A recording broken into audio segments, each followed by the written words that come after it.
All right, guys, I owe you a bit of an explanation.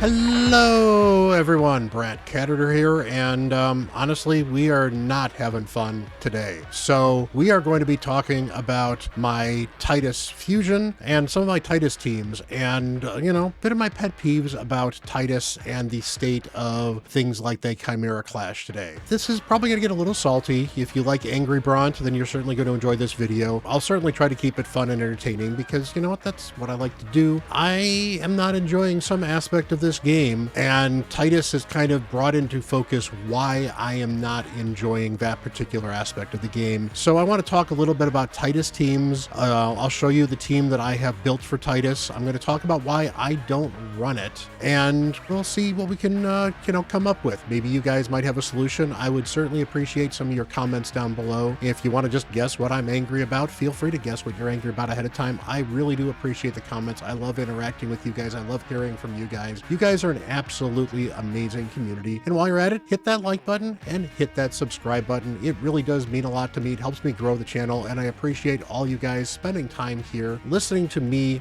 rant about Raid Shadow Legends. So with that said, let's talk about Titus teams. So I can't talk about why I dislike Titus teams without talking about Hydra Clash. And Hydra Clash is a hot button topic for me. I don't hate Hydra Clash specifically necessarily. I like the concept of it. I like the fact that Hydra Clash is something that we, can strive to get these fun keys out of, that is one thing that pushes us to get the best of these keys for us in Hydra, pushes us to continue to improve our teams and make them better because we're constantly competing with other people. The thing I don't like about Hydra Clash is that the top scoring teams from Hydra Clash revolve around a couple of very specific champions. And at the moment, it is Trunda, it is Toshiro, or it is Titus, and as a result, also Wixwell. But on top of that, generally to make those things work, you need reset champions as well, and possibly other champions to make the rest of the team work well. You're going to need to reset to constantly spam some of these high damage abilities, and you're probably going to have to manual as well, which is part of where I am finding problems with the Hydra Clash stuff. I didn't really mind,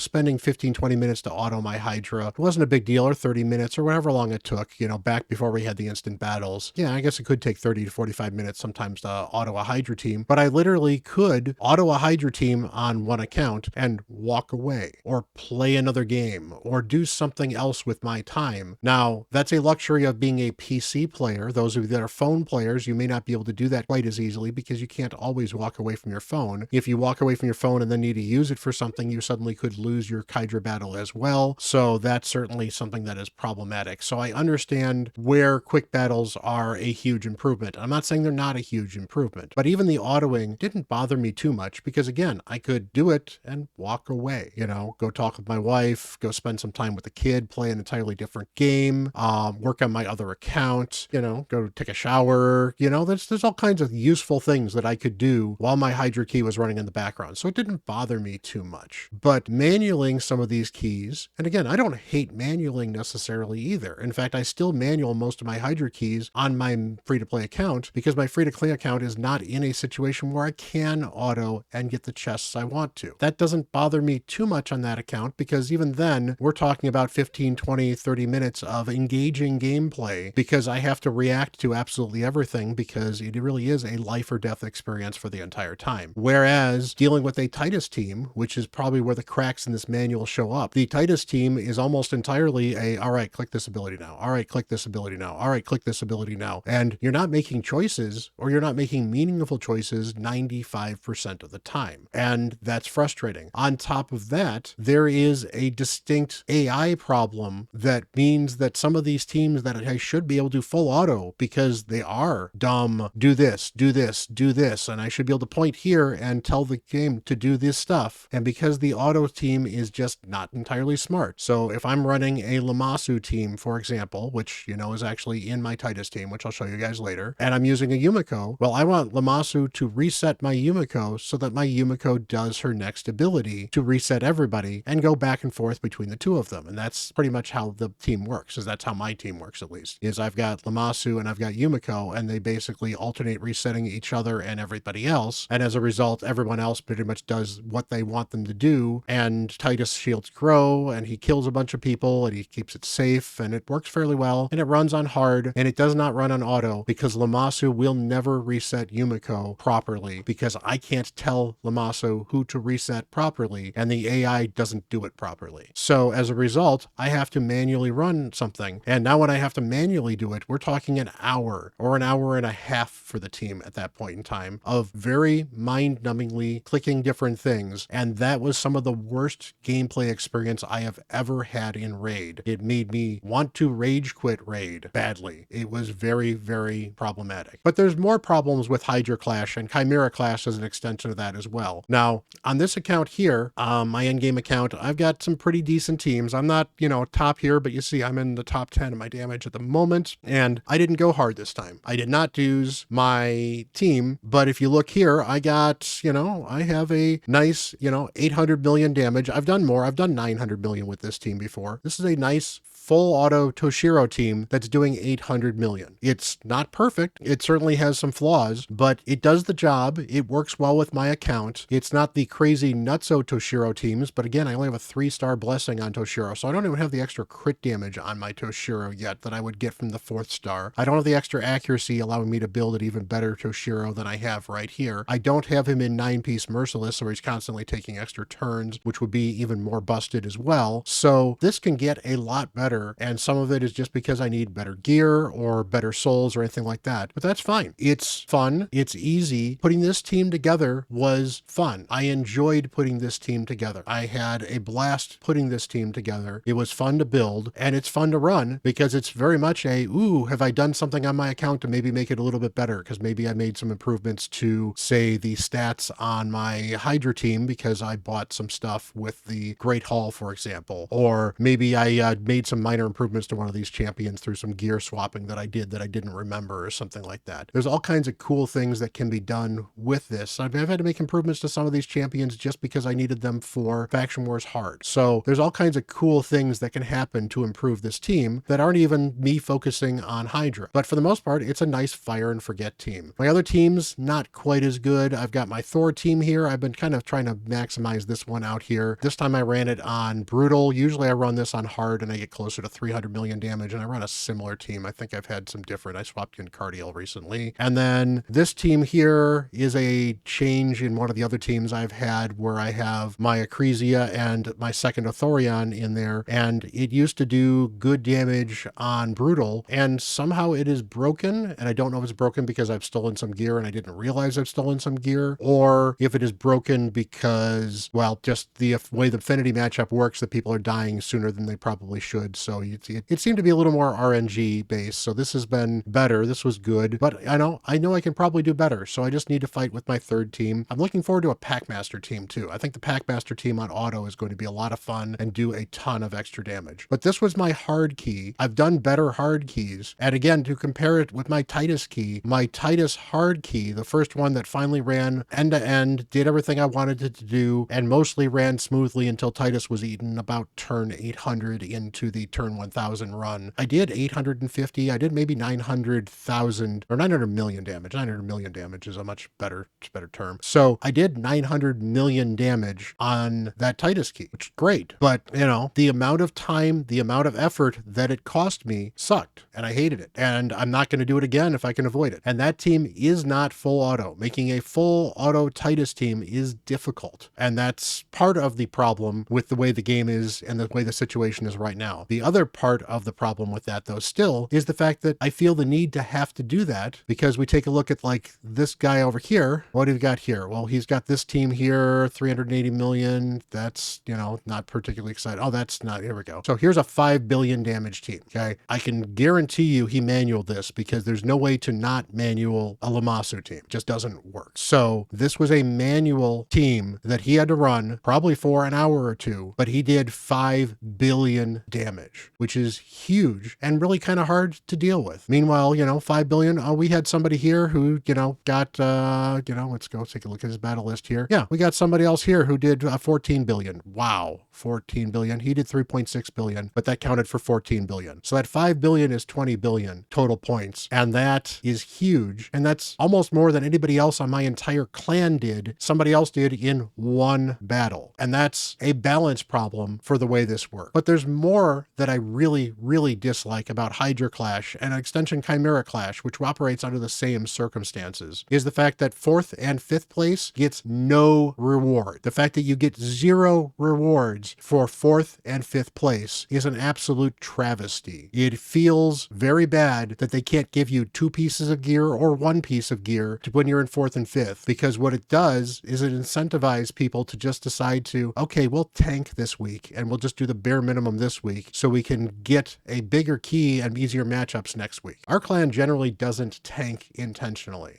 Sometimes they do. Sometimes we say, hey, I'm not running my best key this week. Let's just not try to run our best keys. And it happens. But, generally we don't intentionally say, hey guys, this is a tank week. Get your 1.2 billion for your personal chests and be done with it. And then you're good to go for the next week. And as a result, we're generally coming in 3rd, sometimes 2nd, maybe 4th, when we should occasionally win, because the matchups just don't favor us, because the clans that are constantly jumping around, or that's the thing too. Some of these clans will actually literally jump around from clan to clan. So they have a clan that has not had a matchmaking for a while, that has had bad clan matchmaking. And as a result, they then jump into that other clan and suddenly take advantage of several weeks worth of data that says that they're not a particularly great clan and just dominate other players. This matchmaking sucks. And the fact that 4th and 5th place get absolutely nothing sucks. And the fact that the minimum chest to even get anything for placing in 1st, 2nd, and 3rd is high. And when I say high, I'm talking about the entry-level clans where you've got players that are struggling to get their 1 key on hard. You get a 1 key on hard, you're going to be able to get this chest. If you can't even get half a 1 key on hard, you're not going to be getting that chest, because it's going to take you, literally, it takes you almost a full 1 key on hard to get that 35 million. That 35 million is 17.5 million on hard. Now, it doesn't count your normal key, but still, if you're only getting 10 million, so that's a 20 million score on hard, you're going to have trouble making up that 15 million. So the barrier of entry for even getting these chests at all is so low. Why not make it 6.6 million? Make it the lowest level chest, the same as getting that top chest for normal. So you need to be able to get the top chest for normal to be able to get at least one of these chests for your clan placing somewhere, because those scores still count towards your clan doing something. So why don't you incentivize players to try to get at least that 1 key normal chest? If they're not getting the 1 key normal chest, if they can do 2 million on hard, they're 2/3 of the way there, and then do another couple of millions on normal, and that's most of the way there, even if they're not getting the top chest. But if they're getting 2 chests somewhere, that's fine. Just incentivize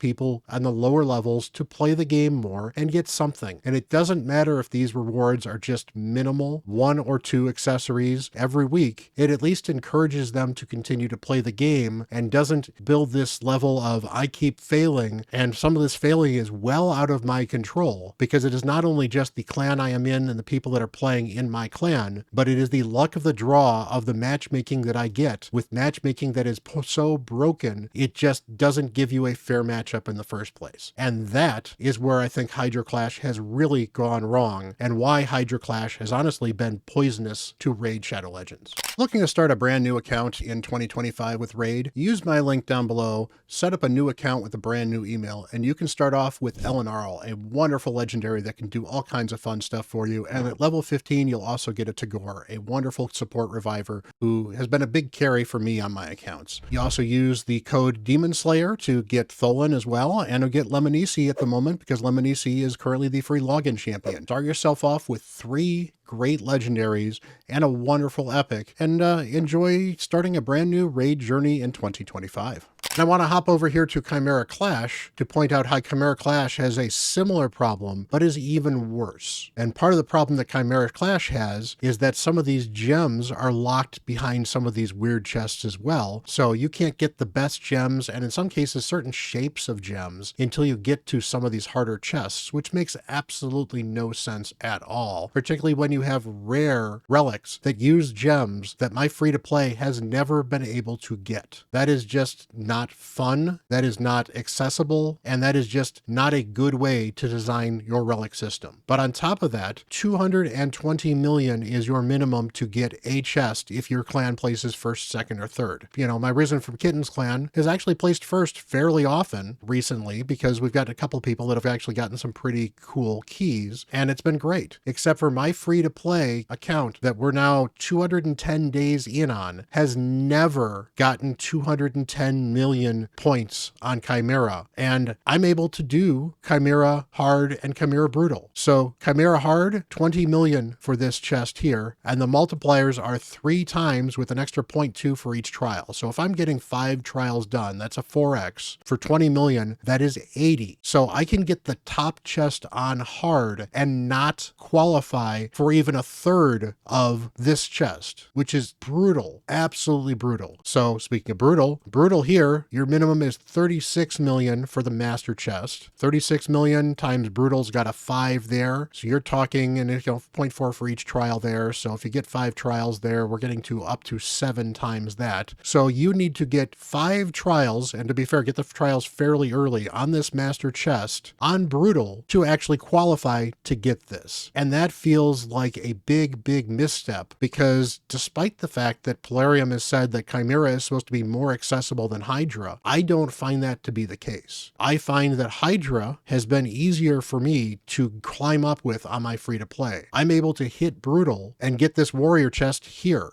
the second warrior chest, without too much of a problem. Now I need to run the team a few times to be able to get to this spot, but I've gotten close enough where I almost got this knight chest on a brutal key once. And that was with a team that was probably not my best team, because I think my best team I've been saving for hard to just hit hard really hard. And you know, that's fine. But the fact that I literally cannot get enough points to get any of these chests on this Chimera Clash hurts my free-to-play's ability to advance, but it also hurts my motivation to put any effort into Chimera, because it feels like until I get something absolutely revolutionary on my account that's going to change the way my account functions in Chimera, I am not going to be able to really participate in Chimera Clash at all. And on top of that, this Chimera Clash stuff still has the same problems. There are teams that are just better than other teams. The teams that are better than other teams often are teams that just do a ton of damage. The good news with Chimera Clash, unlike what I found with Chimera, is that there is a large variety of different and interesting teams here that can just do absolute brutal damage here. Now the Titus teams, still an option, but Marius teams are absolutely amazing. Toshiro teams are absolutely amazing. Galathir can really power up your ability to get different trials, and the fact that damage and trials are actually kind of a separate and counterintuitive thing, where sometimes going for trials means you give up on some damage, means that you do have to make choices in what you want to do for Chimera Clash, because do you want to get all the trials to get more personal stuff, or do you want to possibly max out your Chimera Clash, hoping that maybe you'll get some cool stuff in the chest instead and help your clan out as well? You know, and for some people, that's a good choice. Some people, that's annoying. They'd rather be able to do both at the same time. I like the fact that you can actually do both at the same time. But again, the minimum chests here are just absolutely busted as far as where they're at. And honestly, even this top level, this 3.2 billion, I don't think I hit that regularly on my Chimera Clash on my account. And on my account, I am doing, you know, last time I did Ultra Nightmare, I did 135 million on Ultra Nightmare with 6 trials. And for the Nightmare one, I did 160 with 8 trials. So, you know, maybe I did, maybe I didn't, I don't know. But it is still a point, I don't remember what I got with that, because maybe I'm clearing this in one try and maybe I'm clearing this in true. I don't don't know for sure. I'd have to do the math on that, and that's not really the point. The point is that they could really improve this stuff. The Chimera rewards don't feel great for how difficult it is, and I don't hate the difficulty. In fact, I like the fact that there's some difficult stuff that takes time, takes effort to work on, and Chimera is at least a once a week thing, so that's fine. So I really wish they would drop these chest numbers a little bit. Even if this is, even they kept this one at 3.2. If this was then 2 billion and this was closer to like 650 million and this was 100 million, 100 million doesn't feel too bad. 100 million, if we go back to what you can do on hard, 100 million on hard, well, I said if you're getting this key on hard, that is going to be 80 million, which means a normal key, get 10 million there, that gets you your 100 million. So that means that somebody has progressed to be able to do hard and normal and get the top chest on both of those, should be able to qualify to get that chest. That seems a lot fairer. That at least understands that there are people that are going to be contributing to the clan can get some kind of reward. And again, there is no fourth and there is no fifth place reward, which again makes matchmaking feel bad. It really hurts clans that don't tank regularly. And honestly, it hurts clans that are just kind of progressing because they'll get hit by the people that are manipulating matchmaking. But on top of that, it's very easy to just, coast your way and constantly get stage 2 or stage 3 and never get those top rewards at all. So Polarium needs to do something with the matchmaking on this. They need to do something about the 4th and 5th place to make that a little bit better. They need to do something about these bottom chests. And this goes for Chimera Clash as well as Hydra Clash. So I told you I'd show you my Titus team, what I've done with it. So I'll show you the builds and the breakdowns on the Titus team pretty here quickly. Obviously, here is my Titus. He is in Merciless with 1 piece of stone skin. It's just how I have him built. I don't have any blessing. I've got this thing here to give him extra defense. I have him on, I say lower crit damage. I used to have him at over 300 crit damage, and I brought him down a little bit, particularly by just swapping out the relic, because I was struggling to get my other damage dealer in the team to have more crit damage with him. So I've got Titus because, Titus is your damage dealer. So he's built reasonably well. I've got a defense chest on him. I have minimized HP that I'm doing on him. Some of this gear is just kind of okay, but it's the gear I needed to do. And you'll notice I don't have a ton of resistance on him. And I'll actually show you why I don't have a ton of resistance on him as we get through the rest of these champions. So my other damage dealer is Michinaki here. You'll see Michinaki has just a little more crit damage than my Titus so that he becomes the target. I like Michinaki as a secondary damage dealer because not only does he bring the Hex, which is very useful for having the Hex splash damage, which is very, very helpful in my Titus team, but he also brings decreased defense. He also brings a way to strip buffs from the enemy, which can be very, very helpful as well. And then finally, he'll occasionally join in and throw some HP burns up, which just add extra damage. So he is strong enough in a Savage build to be able to do enough damage on hard to help me break out other champions that have been hit as well, in case Titus for some reason gets eaten towards the end of the run as well. It doesn't instantly end the run because I can't get him free. I'll still have Michinaki to be able to do some serious damage as well. So he contributes some additional damage, which is kind of nice. I've got my Lamasu build here, and honestly, this is just kind of something I threw together. Lamaso's fully booked, mostly mastered. I haven't felt the need to use all the masteries, but the War Master can bring some extra damage. She can bring some okay damage. She's definitely booked. I've got the Intimidating Presence, and I like running her in the lead if I can, but Wixwell in the lead makes some sense as well. I've got my Wixwell here. He is definitely high resistance because I want to make sure that he never gets any of the buffs stolen. He should be the Mischief target tank most of the time with his counterattack. I would love to have been able to put him in protection set, but I just couldn't get the stats I wanted in protection set. So he's just, got gear that made sense for what I needed for him at the moment. I like the fact that I've got the instinct gear on, or impulse gear, I should say, on him as well. The impulse gives him a chance to get random cooldowns because every once in a while I haven't reset something. And so the fact that he self resets occasionally is kind of nice. Same with, that's why it is merciless gear on my Titus as well, because the more I can get him to reset, that's great. Got my Yumiko build here. This was an arena build. I don't really use Yumiko in arena too much anymore, but it's still an arena focused build. She might be just a little too fast, particularly because Lamasu resets her and gives her a bunch of extra turn meter. So I could probably slow her down a little bit and make the overall run a little bit better and a little bit smoother, but I still use her in a lot of other areas as well. And this is the speed I need her to be at for those other areas. So for the most part, I've just kind of been working around that as well. And honestly, this has been kind of my secret weapon for what has made this team work work particularly well is I've got Oella, and I don't really use her in other areas at the moment. I've used her before in hard Ice Golem because she actually pairs very well with Artak. If you're struggling to get Artak with enough resistance, she can get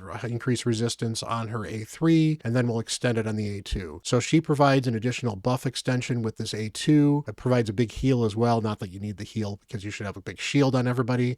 She's a turn meter fill with increased resistance, which is very nice as well. So every once in a while, she might get this turn meter off. The increased resistance generally should be continuously extended and extended and extended and extended. So it should be with the shield have grown mostly infinitely to keep everyone from having any of their buffs get stolen and be able to resist everybody else. So basically using my Titus with some amount of resistance, plus I have additional area resistance from my Great Hall that gives me extra resistance enough to where 50% bonus resistance is enough for my Titus to be able to resist anything happening in Hydra. So this 50% increase is huge because that's, I'm nearing 200 resistance. That gets it to 300 resistance. That is plenty for hard. It's actually a little bit low, so it probably needs to be a little bit higher. But overall, that gives me a ton of resistance just passively, and I don't need to build him intentionally for resistance. Plus, again, she brings everything else that I could certainly want in the, in a duration increasing ability, and she's built reasonably fast, and she's in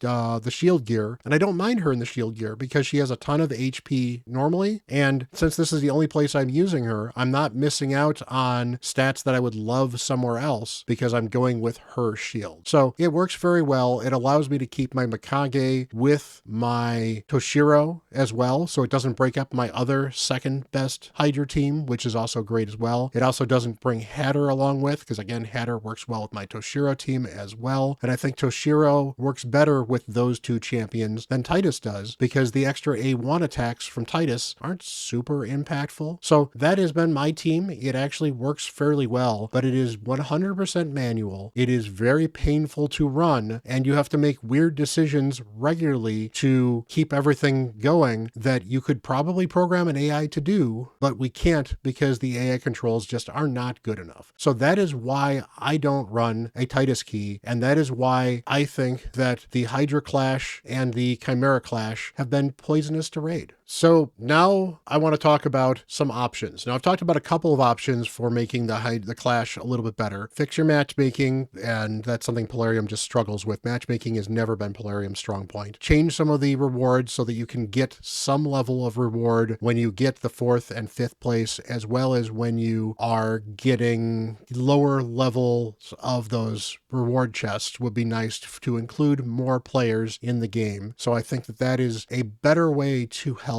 encourage people to play your modes and play the competitive mode in that. The other thing I think would be helpful is rather than having every week be Hydra Clash or Chimera Clash, maybe either alternate it. So one week might be Chimera Clash and then the next week might be Hydra Clash. So you make them a little more important. You would certainly need to increase the rewards even more to make them an every other week thing. But that would mean that tanking would become less desirable because you would then have to wait 2 weeks or more to be able to then get another matchup. So that would help with some of the matchmaking functions. Or maybe even just, since you have a 4-week rotation of Chimera and a 4-week rotation of Hydra, just make the last week the one. Make the rewards even better. Again, give your 4th and 5th place rewards, because once you get to a once a month thing, you better get some level of rewards for at least participating. And then boom, there is your once a month Hydra Clash, and there's your once a month Chimera Clash, and you could space them out so they're not, maybe they might be back-to-back weeks, but they wouldn't be on the same week, so that would be very helpful as well. And I think that would actually fix a lot of your matchmaking as well, because you do already have people manipulating Siege matchmaking to some extent, but most of the people manipulating Siege matchmaking, you've now actually put a situation in where people are going to want to win every time, so they can only manipulate it to some level, and they can't necessarily regularly intentionally lose to get better matchups all the time. When you space things out a little bit more, you make that lose this week so we can do better next week mentality just a little riskier, because now you never know if you're going to be able to really do that. And if you do it once a month, then you almost can't, because if it's once a month and you tank 1 month and you get a bad matchup the next month, you might be screwed for quite a while. So Polarium, there's a lot of things I think you could do to make this mode better. And honestly, just having talked to the community about Chimera and talked with the community about Hydra, people don't appreciate the time sink. And part of the problem with the time sink is the fact that you have these clash modes that require so much effort and so much time to put into them to maximize that players feel like they're missing out. And as a result, players have decided they're just not going to participate in the modes at all. And that's not good. So you can do better to encourage people to participate more. And if these things did not feel such high stakes, or they felt high stakes only occasionally, I think you'd have a more interesting and engaging mode than it's high stakes every week and you feel like you're missing out if you're not trying. So at some point in time, it's going to burn people out. You can't have people running on high alert every single day of a game, or else you're going to burn people out. It's not healthy and it's not good for the game long term. So let me know what you think of all this stuff down below. I really do appreciate all the feedback that has helped fuel, some of my discourse on why things are as they are and what needs to change. You guys have been absolutely amazing making it through the video. Hit that like button and hit that subscribe button. I really do appreciate it. Again, we have a great community here. We always have great discourse here in the comments section and in my Discord. It is nice to talk with people that can talk with others respectfully and understand that we can be upset with something in the game while still enjoying the game overall. And that's true. We are having fun playing Raid Shadow Legends most of the time, but that doesn't mean that the game can't be better. So Polarium, you've got some work to do. Listen to us. Let's make the game better. And until the next video, I am Bront CatHerder.